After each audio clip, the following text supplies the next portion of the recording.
Okay, so today we're going to talk about rotary tattoo machines and coil tattoo machines. Now, I don't actually own a coil tattoo machine.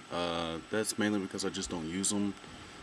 There's lots of reasons why that. I'm going to get deeper into that. A friend of mine owns a coil machine. I trained on coil machines. Now, don't get me wrong. I love coil machines, and that's what I trained on. That's what I used for the first 3 or 4 years of my career.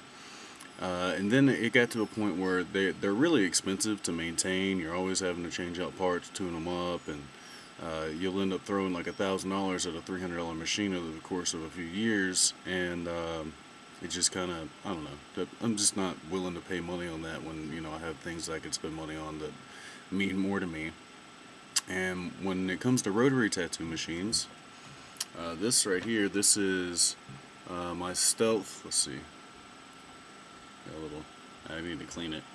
It's got a little tattoo ink on it there. I just used it the other day. I haven't cleaned it. I haven't had an appointment that required this tattoo machine, so I'm gonna have to clean it before I do. Um, but here, this is at, let's see, 7 volts.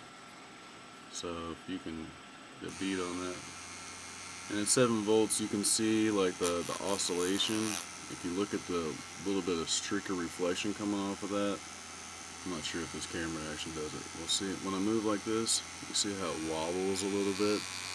That's because that wobble right there is actually a consistent hertz for the oscillation. Um, every time this armature piece here, which is on most tattoo machines, like a more traditional rotary, this style. Oh, gotta switch that. Okay. It oscillates back and forth like a coil machine would. But the differences are in the motion.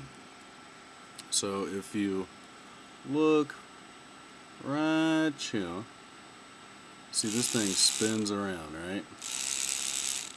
Well, all circles can be reduced to thirds, and this is traditionally the way that they're reduced, and that's because it's even. You can split a circle in the middle and keep it even.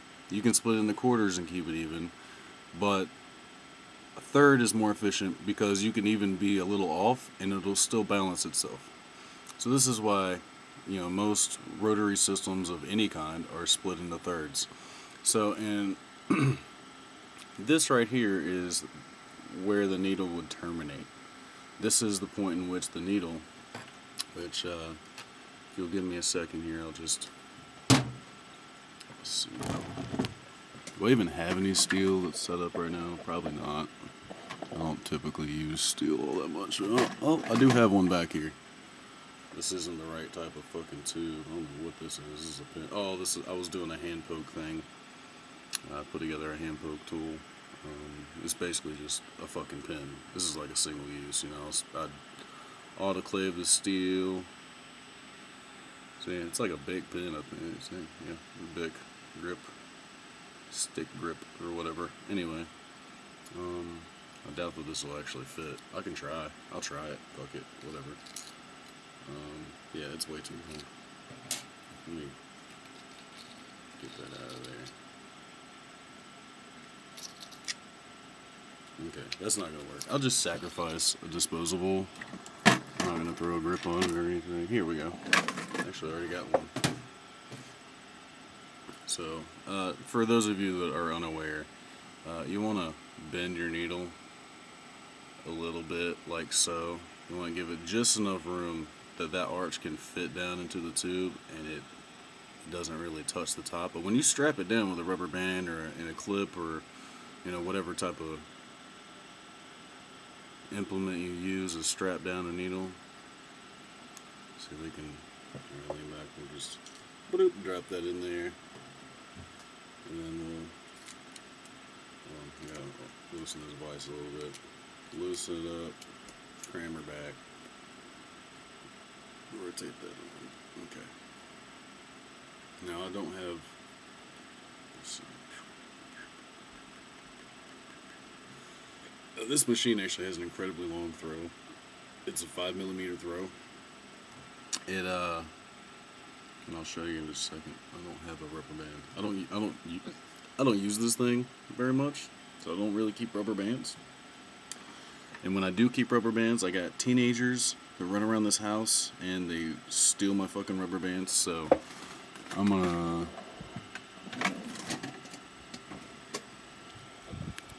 Well, it's already got a rubber band on there. That's just holding down the camshaft. And I'll just move that on top of the needle. Fuck it, we'll just go with that, even though it's not how I prefer to do things. I'll just do it anyway. Okay, so I mean, typically I would actually have a bigger rubber band that wraps twice, so I can spread that the force a little bit. I think it just hits a little smoother for that when you do that. But you see this? Now when that's running, let's see, yeah,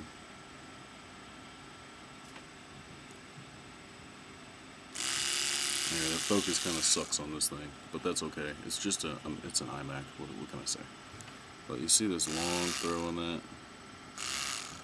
Okay, well let's put it in the black background. It makes it easier. All right, so this is the needle's terminus. This is the point in which the needle is going to be its deepest point in the skin. Now, obviously, when I tattoo, I don't use all of that. That's a lot of fucking needle to be using on somebody. You'll blow out every line. You try to use all that. Really, you want 2.2 millimeters. Remember that number. All right, 2.2 millimeters. That's where you want to shoot at. Now, most of the time, on certain skin types, you can go a little deeper. Some people are thicker skin. They got an extra, tenth of a millimeter in there, so you can go 2.3 or 2.4 millimeters. Deeper in the skin and not blow out a line. But you're treading dangerously when you do that, so you got to be really familiar with your client and their skin in that particular area of skin. Because when, let's just say you're tattooing someone you never tattooed them before, but they seem like they have thick skin, and you kind of drive it home a little bit, and you end up blowing out a line. Well, you did that because you took the risk. Okay, and in tattooing, it's better to have a line that's kind of like doing disappearing line tricks than blowing out a line. Because at least that disappearing line can be traced back. You can go back over it, go a little bit harder, a little bit deeper, and you'll have a nice, solid, clean line. But if you blow it out, there's nothing you can do. All you can do is just thicken it up and try to solidify the outer boundaries of that line itself, and it just never ends up good. Sometimes you can thicken up an entire tattoo, do all the line work on it, and make it all match and even it up. It can be done. Do I recommend that? No, don't do it. Anyway, back to the rotary thing. Now, damn foot pedal is very sensitive. All right, which I'll show you that in just a minute too. But see, let me go ahead and go into this tattoo machine before I go any further. You're probably looking at this thing like, where the fuck did you get this thing? All right, obviously I put it together. I took an old, cheap Chinese thing. This thing's made of aluminum, like a zinc aluminum alloy. It's actually pretty robust. It's pretty fucking strong. This thing is not flimsy at all, surprisingly enough. I had to modify this back end a little bit. Like, it had a big fucking gap back there. This little gap on this side, right where my fingernail's at. That gap was pretty wide, so the armature bar had a little travel to the left and right. It would kind of wiggle a little bit, which makes for not as consistent of a stroke. So we fixed that problem, which basically all it is I just heated this area up with a torch, and I just pounded it out with a hammer, like a little ball peen hammer. You don't have to beat the hell out of it. This stuff, once you get this type of alloy warm, it's pretty pliable. You can cold forge it. So I did that. Turned out really well.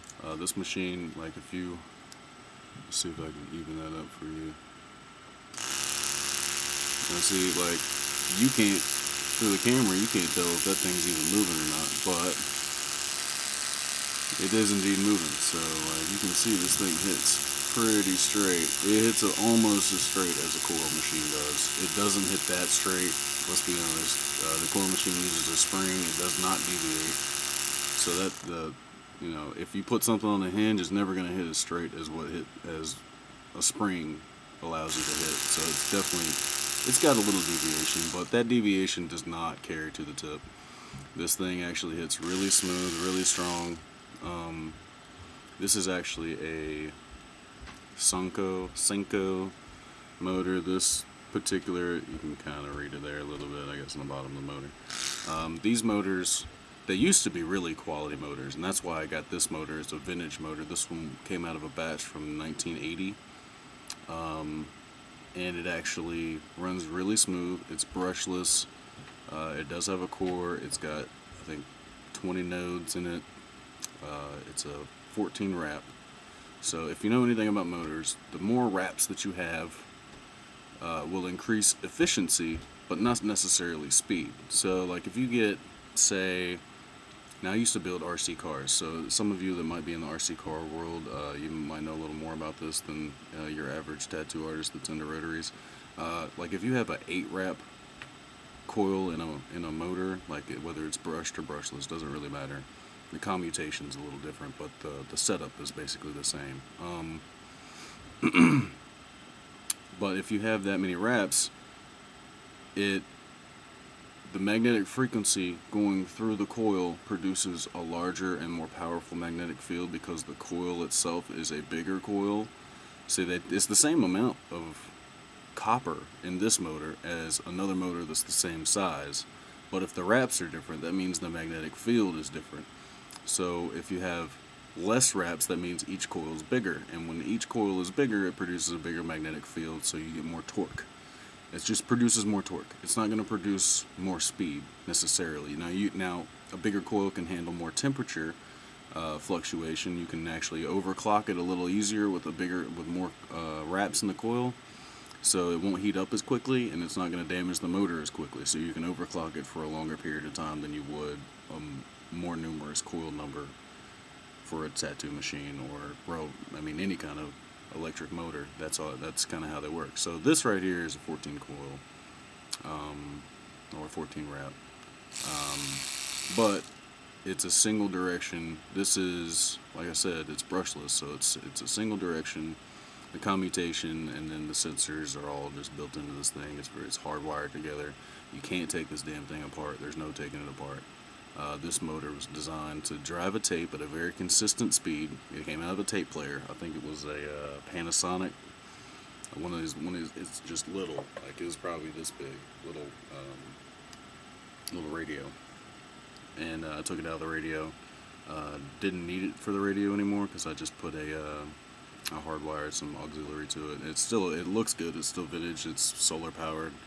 It's actually a pretty cool little item. I like to use it when I go to the lake or the river and stuff. But this motor came out of that, and it's smooth. It's smooth, buddy. All that noise you're hearing is actually this. You can see that bearing is missing its bottom plate. I got to replace it. But it works fine. It doesn't. It's just kind of loud compared to how it is if this is either strapped down or if I fixed that bearing, which I probably will never fix the bearing. I like it the way it is. Everything's nice and tight and smooth the way it is, so I don't even, there's no point. Until I start seeing like brass shavings, on top of there or something, like I'm not gonna mess with it, It ain't broke, don't fix it, And that's what a lot of people say about the coil machine versus rotary machines. Well, like I said, this needle's coming out. That's when it's hitting the skin. Now, if I were to move this back, now you see what position the cam is at? That's about the quarter position. It's about halfway, because this is a full stroke, and this is midway in the stroke. We're going to keep it right about there. Now, as you can see, midway through the stroke, the needle is hanging out of there right at about 2 millimeters. Okay? So, if you got to think, every revolution of this thing, you see the needle coming out? Every revolution is the needle stepping out of the tube, and then it slides back up in the tube ever so slightly. Now, when you set up a rotary machine, you don't have a spring that the arm bar is going to rebound off of, which gives you an extra little bit of travel, or the reverse travel for the arm bar. So you don't have that on this type of rotary. Now there are rotaries that do have that, but this one doesn't have that. So when you set the needle on this, you actually, I'm not sure if you can see that real well, and I'm pushing it out. Let's pull it back. Alright, it's pulled back. See how I have it inset into the tube just a little bit to kind of recreate that rebound that you get with a coil machine, which is not much, but it's enough to kind of almost suck the ink back up in there with it, and then it sort of churns the ink in the well and gets it to come back out more efficiently if you do that. Now if you set it up like you would a coil machine, now coil machines, you want to set them up to where that needle's just barely sticking out, where you can brush it with your fingertip, like your gloved fingertip, and you can feel it, but it doesn't snag anything. You can feel the brush of it, but it doesn't snag nothing. That's how you want to set up a coil machine, as far as where you set the needle in the tube from its natural position. So that's pretty standard. Most people know this, but most people don't realize that about rotary machines. You want to actually set it to where it's a little further back. Now, we're getting into the motion of this now, so we're coming back to this. Watch.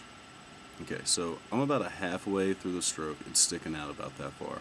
Now, if I'm tattooing somebody right now, that means that at this point, right here, can you see where the cam is at? The shaft is at on the cam? Okay. Well, when it's at that point, it's sticking out about, well, right there's about 2.2 millimeters, right there. So that's all we really need if we're dragging plastic to skin, or metal to skin, or whatever you like to use, polycarbonate, whatever.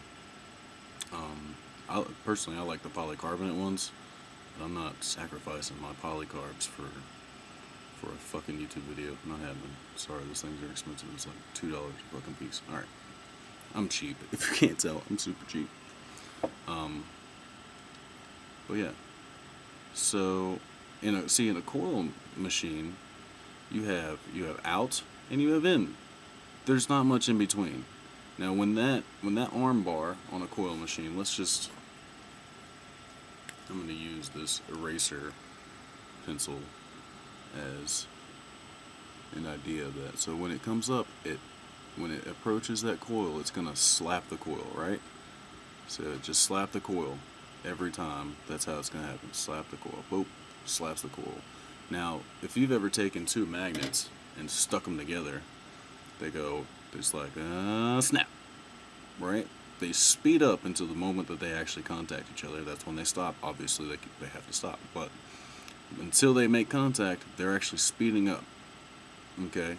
So your needle, because it follows the same path that the magnet forces it to follow, because your needle is following the magnetic path that is set by it from the A bar, the needle is actually speeding up until the moment it hits the skin. Now, rotaries are different. This thing, because see this motion right here, this little third of the motion, basically, or that's really more of a quarter of the motion, I'd say, but this little third of that motion, all that time in that half, and the second half of that stroke, you've got this needle is actually out and contacting skin. So that means for every stroke, you're actually spending more time in the skin. See that? Now I know that's a super long throw, but I guess it works better for our purposes for filming and stuff. So that means basically it is speeding up. Don't let anyone tell you that it's not speeding up. But what it's also doing is it's maintaining a consistent speed in and out. Because you got to think, in a coil machine, the arm bar is being pulled away by a spring. It's not being pulled away by a magnet. So that spring just releases and goes back to its natural position after the magnet has lost its current and is no longer pulling on the arm bar. So that thing goes right back. And whatever type of spring you have on there is going to imitate that motion. So if you have a really tight, strong spring, it's going to snap back real fast. If you have a really soft spring, like I don't know, I personally like icons. If you're using like an icon, I don't know, like a 14, something like that, it's going to snap back real soft. They use like an icon like 20,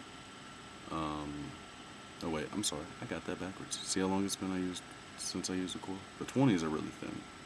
The 14s are a little thicker. So the 14 is going to snap back a whole lot faster because it's storing more energy. So when you give it the opportunity to release that energy, i.e. the magnet letting go of it, snaps back really quickly. But if you use like a 20 or something like that, a lot thinner spring, it's going to snap back at a more gradual pace. Okay, now that snap back out of the skin affects how much ink you leave behind. And when you snap forward from the magnetic point of view, that affects how much ink you leave behind. Now, if you think of it this way, now I've heard a lot of artists talk about how the coil machine is just all around better, and I think that that's true to a point, because they're more versatile. You can tune it to do anything you want it to do. Okay, I mean, you can just switch out a yoke and a spring, and you got a shader. You switch out, the same parts for a different set of parts, and make a little fine-tune adjustments here and there, and you got yourself a killer liner. So you got to think. You can take one machine and you can tune it to do literally any type of application for tattooing. With a rotary, it's not so cut and dry. For rotaries, basically your options are the cam, like the distance rating on the cam. So, like this one, I think this is like I said, this is like a 5 millimeter, and you can always test that because the amount of travel is going to be dictated by the distance of offset. So if we're offset, say this is our down position, this is our up position. How much distance between those two? That's about 5 millimeters. It doesn't look like it through you guys, but that's what it is. I know that's what it is because that's what the fuck I'm looking at the tip of this needle. And they're not this portion here, the shaft doesn't connect to the arm bar way down here. If it connected way down here, the amount of travel at the top would be considerably more. We might have, if I connected it down here somehow magically, hypothetically, and I stuck it right here and attached it there, this thing would travel considerably further, but we don't want that to happen. So we'll have more discussion about this in the future, but basically what's happening is, yes, the coil and rotary thing it's true as far as the type of motion that you have.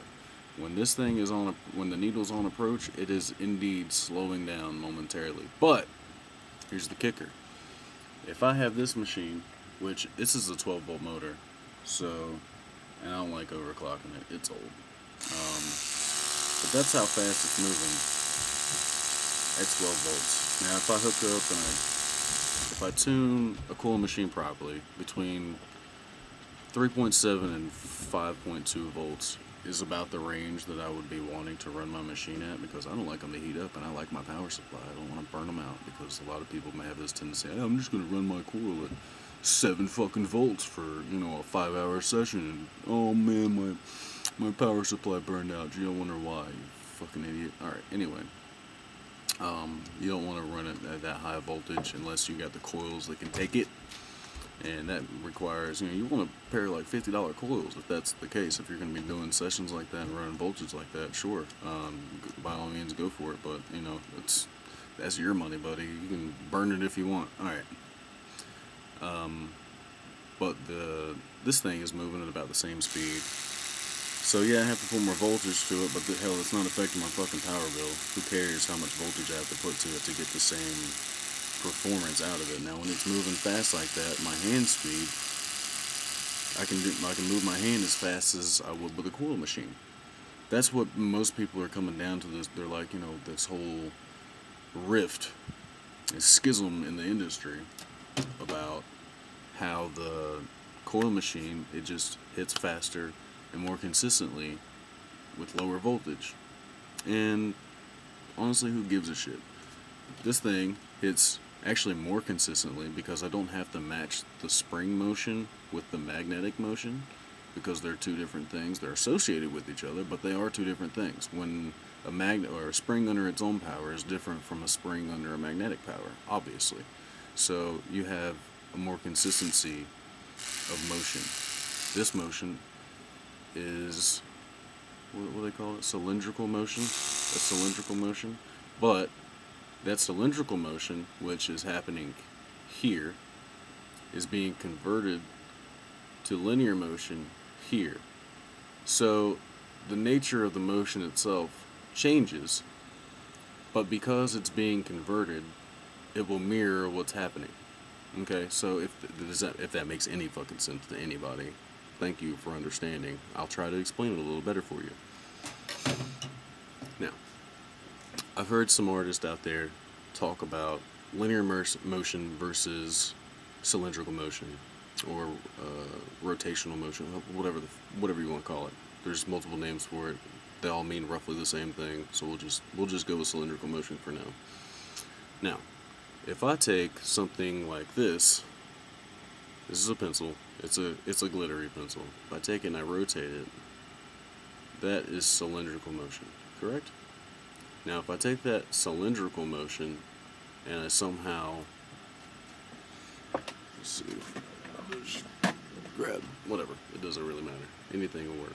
Okay, if I grab that cylindrical motion and I stick this guy on top of it and I roll it, now you see, if I roll it back, something fell off. I think my eraser just fell off here. Anyway, see that right there? That just converted this cylindrical motion into linear motion. And that linear motion, which is very much like this is a linear force. It's a linear motion which produces linear force, rather. Now, once I produce linear force with it, it's no longer cylindrical force, okay? It's relying on cylindrical force for its propulsion, but it's not, so it'll mirror that. So, when I'm right here, if I'm using, it's gonna speed up, slow down, speed up, slow down. It tends to have that kind of motion to it. Now with a coil machine, you have a very abrupt motion, and it's boop, boop, boop, boop, boop, boop, boop, boop. Now this really kind of recreates the tattoo motion that tribal people use all over the world, particularly like in the South Pacific and Japan, Southwest Asia. But like I said, Southwest Asia, not Southeast Asia. Southeast Asia, they have what's called kim sticks or kimsak or whatever. It's basically like a big fucking, it's like a giant nail that's been sharpened to a very long, sharp taper, and it's beyond razor sharp. And when they hit you, the whole point of what they're doing, because it's all pretty much dot work, is their purpose is actually to blow out every line, or well, not even a line. They're not making lines. They're making dots. They want to blow out every dot. So that even though they have a very small, fine tip on here, which normally at appropriate depths would produce a very small and finite dot in the skin, they're actually knocking it in there. And they even have, sometimes some of these sticks have little grooves that have been cut into them so they hold more ink. And when they hit you, some of that ink is actually pushed into the fatty tissue, and you get a nice fat dot that it's almost like a marker dot, like maybe not like a bold point marker dot, but it's like an average Sharpie. If you just tap someone with a Sharpie, it makes like a bolder dot, right? Well, that's what they're shooting for in that particular type of tattooing. So that's not what we do. That's not Western tattooing. That's not even South Pacific tattooing. They take they'll have a tool, piece of wood, bamboo, whatever. And they'll have like a sharpened piece of seashell, steel, tin, bamboo. Like they use different things, anything they can get sharp enough, basically, and form the teeth on. And then they'll take and they'll tap it into the skin. And when they tap, it creates a very similar motion to what we get out of the coil machine. It's an abrupt boop, and it's in and out of the skin within like a fraction of a moment. Okay, so the rotary machines aren't doing that. Rotary machines are, let's see if I can get this where you can see, okay. They come in, it hits the skin, drives in, and then pops back out. That's what it'll look like in slow motion. Now, if you ever watch tattoo videos of slow motion and someone's using a rotary, you'll notice that it seems like it kind of almost picks the skin, especially if they're moving faster. It will pick the skin a little bit. Now, here's the funny thing, is that everybody that's loyal to the coil swears something down that this type of motion is not what they're looking for. This is not what they want out of a tattoo machine.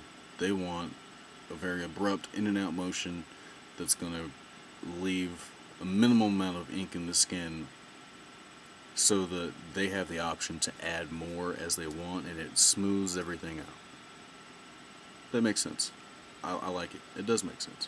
But I'm a tattoo artist who's worked in high volume shops where you don't have the time to smooth everything out and make it look super fucking clean and pretty. Like, I don't have 4 hours to kill on an hour-long tattoo and make everything super smooth. So what I need is a rotary machine that'll burn out, put out a lot of ink without burning the skin up, and I can do it in a shorter amount of time because I can push my rotary a lot faster than I can push pretty much any coil machine. I'd have to build a coil machine specifically to move this fast to make it happen. But with this machine, like, now I got a Bishop too, but it's in pieces right now. I gotta replace the motor. Apparently Maxons suck dick. Don't fucking get one. Get a Faulhaber.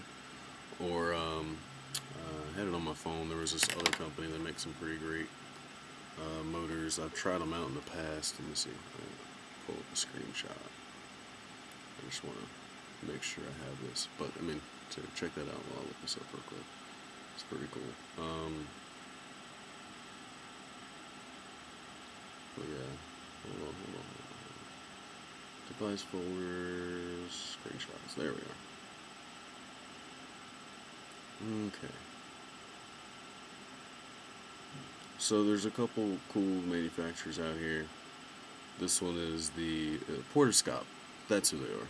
This, I'll just show it to you. I don't know if you can see that all too well. It is just Porterscop products. The 26BC6A is an incredible motor.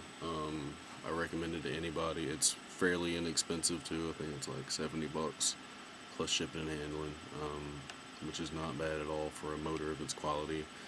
Faulhaber makes motors this quality, but they don't sell them this cheaply. They make motors that are basically indestructible for like the aerospace industry. Maxon used to be the leader in that, but honestly their products have cheapened down to the point where I'm not going to buy another Maxon. But right now my Maxon is tore down and I'm trying to find somewhere or an alternative motor because I don't want to get a Maxon. I'm not paying, I think it was $89 for the kit, which you get basically their Maxon's most basic motor that they make. It's the cheapest piece of shit that they make, and if you order it directly through them in bulk, you can get it for as little as $50. But most places are selling this damn motor, the Maxon Swiss-made fucking motor, for like $109 for a single motor. And basically, I told those people to just suck my dick. Here's another one that's pretty good. If you're making, this would probably be more suited like pins, but you'll need a microcontroller to actually use this fucking motor. But it's made in Germany. It's made by Hacker. I don't know if you can see that too well. The E1026L. It's a 7-volt motor. It requires an X5 ESC, so that's the controller you're gonna have is an X5. But I mean, if you've ever worked on RC cars or in the aerospace industry, an X5 controller is yay big. It'll fit at the bottom of the motor. You can just glue it. You just hot glue it in place. Whatever. It's not a big deal. The controller itself though was like $90, so have fun paying for that. But yeah, we'll get back to this. So this thing right here, this is at 7 volts, and that's already a lining speed. I line with this thing at 7 to 7.5 volts, 7.5 for harder skinned people, and it's kind of loud when there's no needle in this damn thing. I think that's mostly just because it doesn't have that, it doesn't have tension on the front end or whatever. That slide runs into its little frame right there. So that's what that is, I think.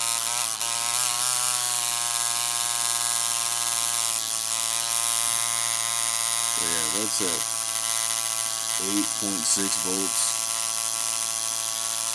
I gotta clean my power supply. It's old and dirty. The knobs make it a little inconsistent. But at 8 volts, this thing will fucking pack color and shade, black and gray. You can blend, color blend, you know, layer gradients like nobody's fucking business, and it can drive anything up to like a 24 mag. Which I think I've used it with a 24 mag one time. I'm a small mag kind of guy. I like 9, 11 curve mags, flat mags, whatever. I'm not super picky, but I like anything that's like EA wide, give or take a little, like I guess the 4 or 5 millimeter wide type of mag. That's just me. I can do a full back piece with a mag like that in less time than it takes other people to do one with a 24 mag or 36 mag or some crazy big fucking mag that honestly, like, you can't really. Okay, let me try to explain this for some people.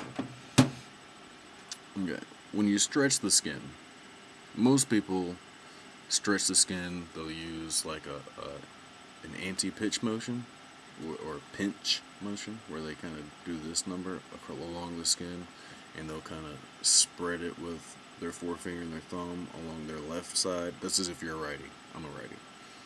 And then when you're tattooing, before you drop into the skin, you plant your palm and roll it back towards your elbow, and then you have 3 angles of pull along the skin, and then that allows you to stretch appropriately. Now, in my experience with the bigger mags, it's almost like beating on a drum with a bigger mallet. Does that make any sense? The bigger the mallet, like, it's kind of a softer hit, but it creates more low frequency vibration. You get that bounce off the skin. And now I've heard people say, oh, you don't get that bounce off the skin, you don't get that bog like you do with a coil machine. Bullshit. You do. It just happens at different voltages, and you have to stretch the skin a little differently than you're used to. Now, when you stretch the skin with a coil machine, you stretch it tight, like as tight as you can get it with a drum, and it gets that beat. You get that vibration where the ink almost wants to jump off the fucking skin, okay?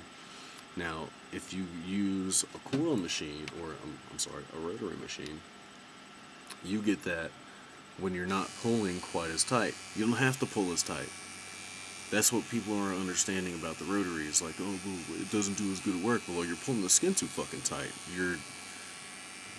You get increased penetration because it's slowing down before it speeds up, and on the retreat, it yanks out of the fucking skin. But before that, before it actually hit the skin, it was going slower, and then yank.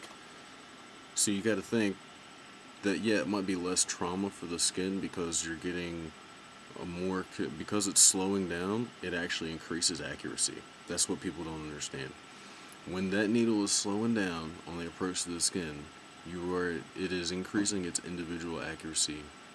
So you're gonna get a more solid line than you would out of a coil machine, because that coil machine is producing an abrupt, and then, like, unless you have your needle strapped down tight as fuck, the needle actually, and you'll watch it in a tube, especially in like a plastic or polycarb tube, the needle actually kind of does this little lift. It's a little lift. Okay, and I've seen other tattoo artists swear by that little lift. They're like, that's what I want. That's what I want it to do. Because if it lifts, then I'm shoveling the ink in under the skin, which it kind of makes sense. But then when it's lifting up like that, it's not dragging as much ink from the tube onto the needle into the skin. So it's really not more efficient as far as ink placement. It's more efficient as far as shading, getting things built from a lower layer, like a stage 4. If that's where if you work backwards, like some artists do, I'm not knocking your style or whatever, but if you work backwards and you work from lighter to darker, which some do. Not my thing, but I've done it. I've done it with some actual success. But when you do that and you start out softer and then you try to go harder, you'll get to a point where you're overworking the skin. By the time you get to your dark portions, you've already overworked your light portions. You can do nothing with them. And that's if you're using a coil machine. And the rotaries, they're a whole lot easier on the skin. They tend to heal a lot better. I've scarred up a whole lot less people. I've blown out a whole lot less. Well, obviously, I mean, I haven't blown out anybody in fucking years. But when you tattoo somebody, you want them to have a good experience. You want them to have less pain. You want them to have less healing time. You want your tattoo to look better when you're done with it. And, like, for instance, this was done with a coil machine. Okay? Now, I don't know how well you can see that, but let's just suffice it to say it's a piece of shit. And it's not because of the tattoo artist that did it is a piece of shit. Well, I mean, he is. He's not that great. And he warned me he wasn't very good at traditional. But aside from that, you can see in the shading and the lines, in every little piece of this fucking tattoo, that none of it was done in the way that you would expect coming from a tattoo machine or from a coil tattoo machine, especially from someone who's actually really good at tuning and building these fucking things.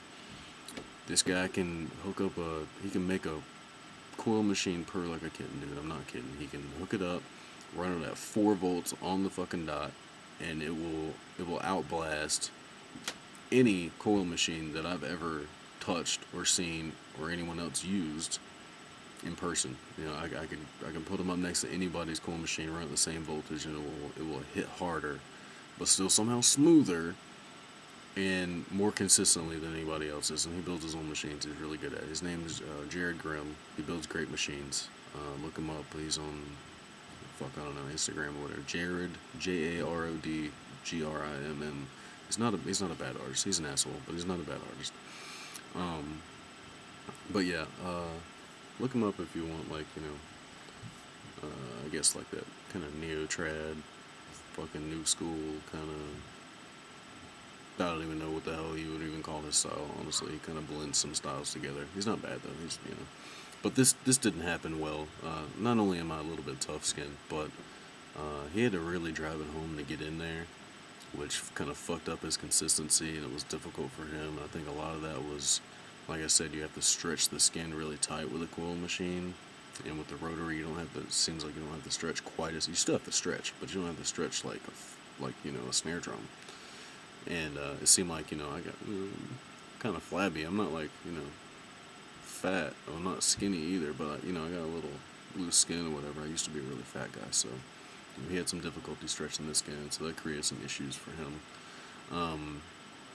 So I think what we're trying to get at is really it's whatever you got. Well, I watched this guy in prison do a tattoo on a guy's back.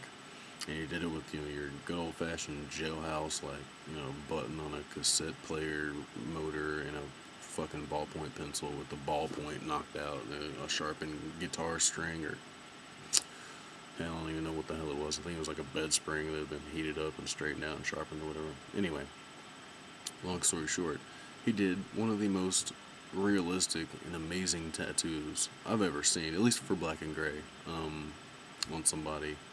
And it looked fucking amazing. It took him, I want to say about 4 weeks to do it.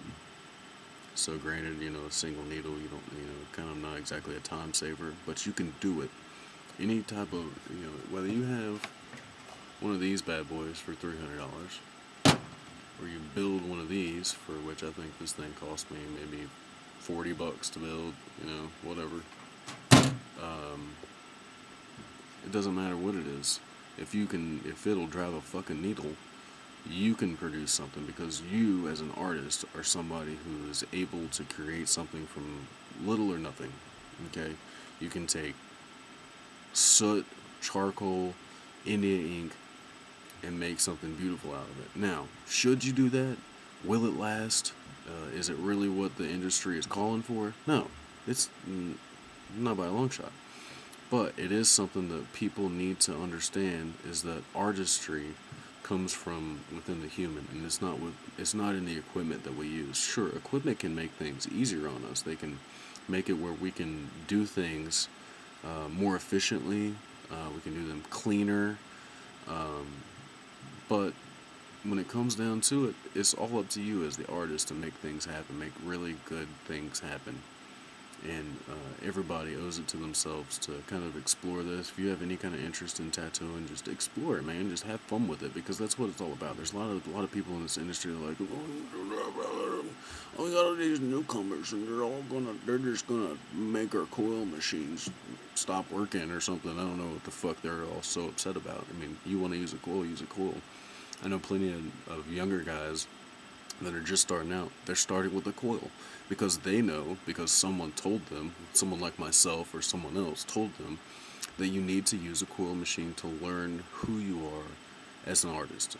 And I think it's really important, because I learned on coil machines. I don't use them because the coil machines help me find the rotary machines that I like and appreciate, because the rotaries that I use mimic the coils that I used as closely as a rotary can mimic a coil.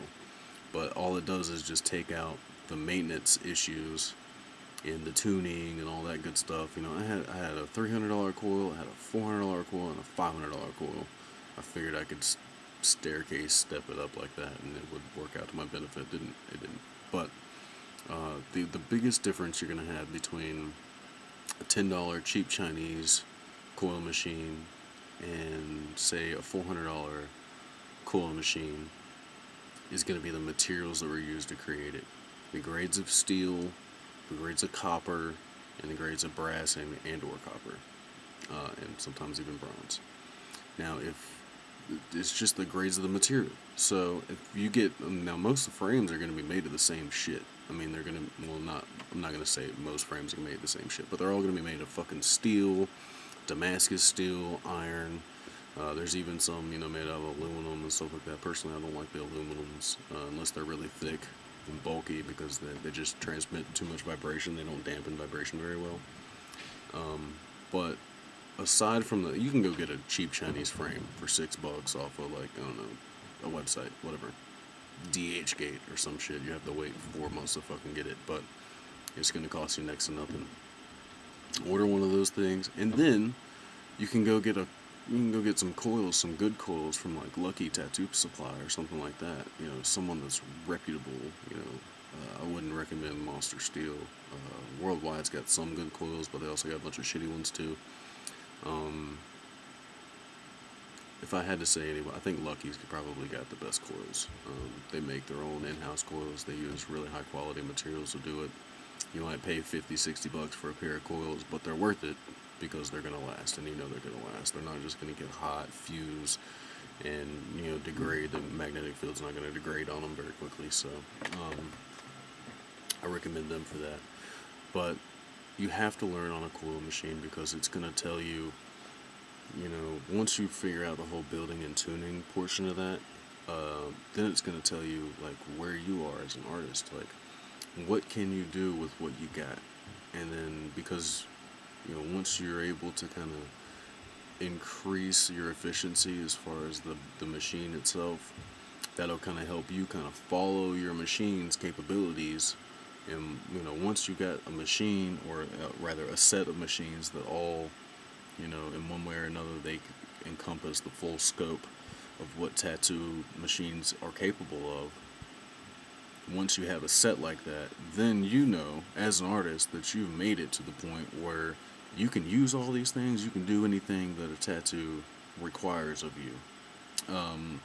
So I recommend to anybody who's watching, get you a coil machine, learn it, live it, get you a bunch of them, throw them all together. Like, honestly, I'm not going to tell you to order from China, but get something cheap and domestically made.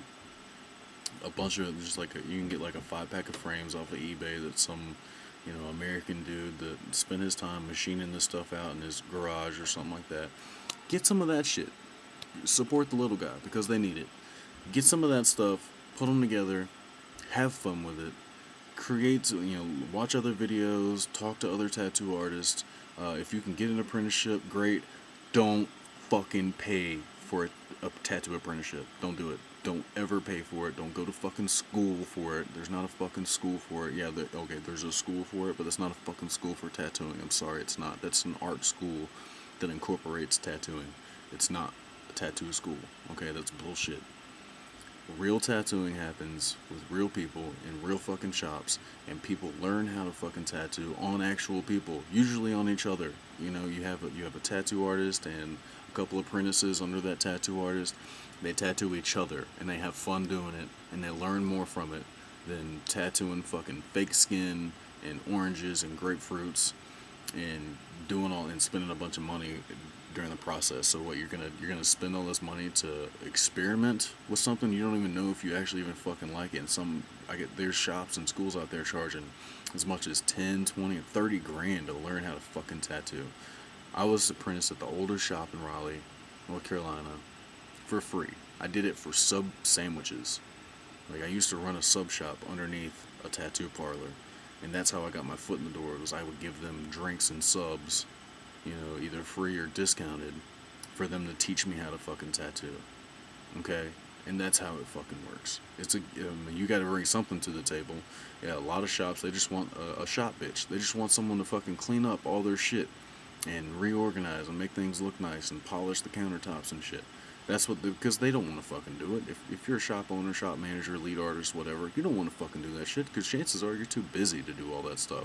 And that's why you need you need a desk girl or a shop bitch to fucking do it for you. And I was a shop bitch at some point in fucking time, okay? Every tattoo artist has to go through being a fucking shop bitch. Get the fuck over it, okay? It's one of those things. It happens. You're gonna have to do it if you want to be a tattoo artist for any amount of time. Now, I'm not saying that you have to do an apprenticeship, but I'm saying it's a very good idea, because that gets your rapport up in the community and in the industry. People will learn your name, even if, like, you know, it's just some tattoo artist from out of state or something comes through your tattoo shop to do a guest spot. That guy knows your fucking name. He knows you had some shop experience, even if it's not much. He knows that. He's gonna tell his friends that. Anybody, you know, talks to him about you, he can back up your claim that you've been in a fucking tattoo shop and you learned at least some of what you're doing in a tattoo shop. And that's how it's supposed to be. You gain personal relationships through your relationship with a tattoo shop. That's just how it works. It's good for you, okay? It is. But if you insist on doing it from home, like right now, this isn't a fucking tattoo shop. I do this from home until I open up a tattoo shop. I'm waiting on some money.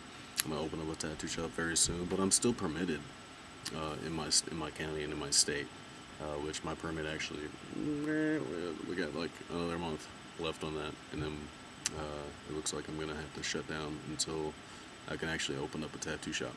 So that being said, tattoo machines, coil machines, rotary machines, whatever. Use what the fuck you want to use, but I think you should use coil machines to start out with, because it's going to teach you about yourself as an artist, and it'll also help with history too, because, you know, a lot of the stuff, the information that's out there on coil machines, a lot of it's word of mouth, and a lot of it's, you know, just experience. The other artists, you know, have gone through this with their tattoo machines, and they'll give you all the pointers that you need to kind of work out the kinks. You know, hey, why is my coils heating up? Why is it kind of, it sounds weird when it hits, you know, like it's hitting fast enough, it's just not hitting hard enough, you know, just little things like that. All the things you need to know to learn how to figure this stuff out. You can figure it out with a coil machine and by talking to other tattoo artists, because that's where you're going to learn at. You're not going to learn through Wikipedia or fucking Google. I mean, yeah, sure, you'll pick up little tidbits of information through that stuff, but you got to get in the industry somehow, some way. Fight for it. Make them know that you want this badly. If you go to a tattoo shop and they're like, you know, obviously they're not doing fucking much, but they, you know, they kind of might need a shop bitch. You know, they need an apprentice to come in and clean their fucking shop up and learn some stuff. Well, there's no way for me to actually tell you that, you know, they're gonna let you in, but you gotta try. That's what I did. I went to, God knows how many, probably 5 or 6 tattoo shops looking for an apprenticeship in my own hometown, and no one would give me an apprenticeship. Even the shop that I ended up apprenticing at didn't want to apprentice me to begin with. But I hounded them, and I begged them, and I bugged them, and I fucking just walked up in their shop and started cleaning. That's what you gotta do. And even to this day, I have the respect of those artists there. They don't like me much because, back then, and more, well, relatively recently, I was a Jew, and they weren't exactly the most friendly to Jewish people.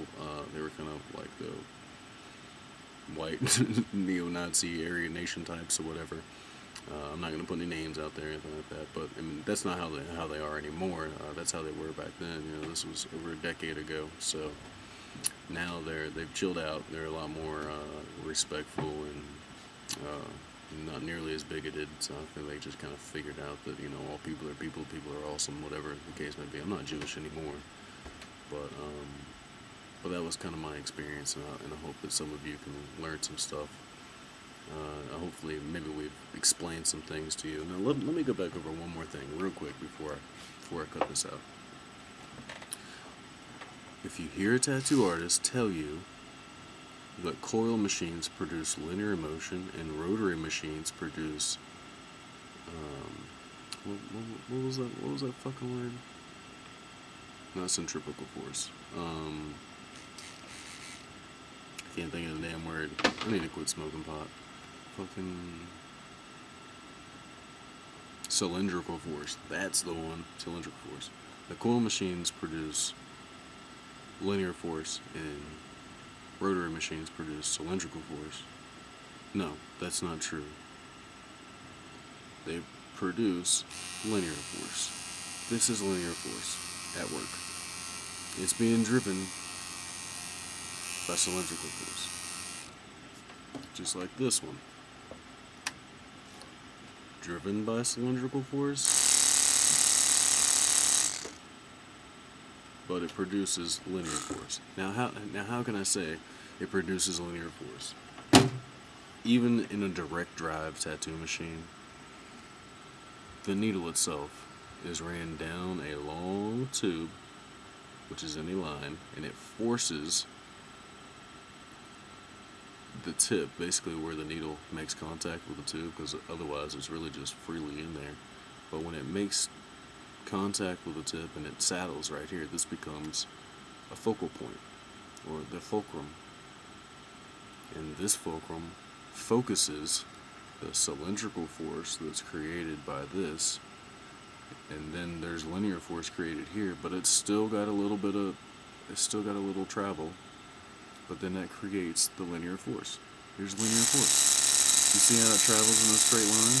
Yeah, well, maybe not straight. The fucking light makes it look like it's bending. It's weird. But it travels in a straight up and down motion. That's linear force. Cylindrical motion producing linear force.